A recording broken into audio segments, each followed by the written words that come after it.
Delta Force operatives are the best of the best of the best of the best. But ask one of them to go toe-to-toe with a UFC fighter, and you might be surprised at the outcome.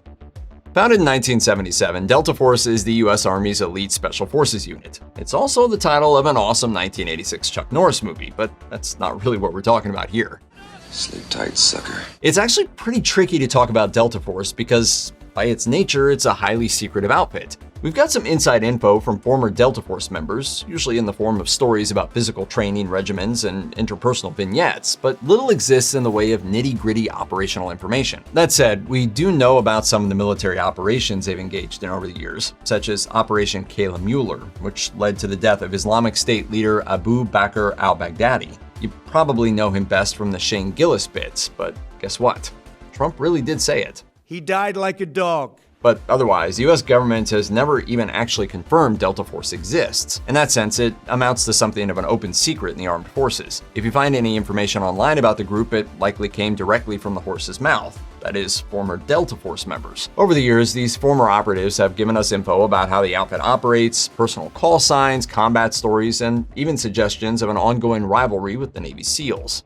Perhaps unsurprisingly, there's no recruitment center for Delta Force. According to the website American Special Ops, potential Delta Force recruits must be 21 years old, a U.S. citizen, and an active member of the military. Potential officers should be a captain or major and hold a bachelor's degree, while non-commissioned officers need to have a rank of sergeant, 4 years of service, and a passing military specialty score, which demonstrates competence in a specific military role. It might also help if you can do this, but we can't really confirm that. It's believed that the Delta Force application process begins on-site at Fort Bragg, North Carolina. It reportedly involves a 3 to 4 week initial assessment and selection course, which puts recruits through rigorous physical trials. Candidates who pass move on to the operator training course, which lasts 6 months and involves learning operational Delta Force duties such as hostage rescue. Even once you're in, you're on probation for a good while, and your every move is tracked to determine if you can really hack it. Delta Force is primarily associated with the U.S. Army, but the outfit accepts candidates from any branch of the military. Speaking to Insider, former Delta Force member George Hand IV said, "In my time, it was usually about 60% Green Berets, 39% Rangers, and 1% random guys such as cooks, chaplain assistants, and mechanics. Over time, fewer Green Berets and more Rangers have been trying out, as well as other special forces like Air Force pararescue men." With some pride, Hand pointed out that special ops guys generally don't want to join groups like, say, the Navy SEALs. Those applicants tend to be regular sailors. Delta Force, on the other hand, gathers a wide range of veteran service members under its umbrella. You know, like this guy.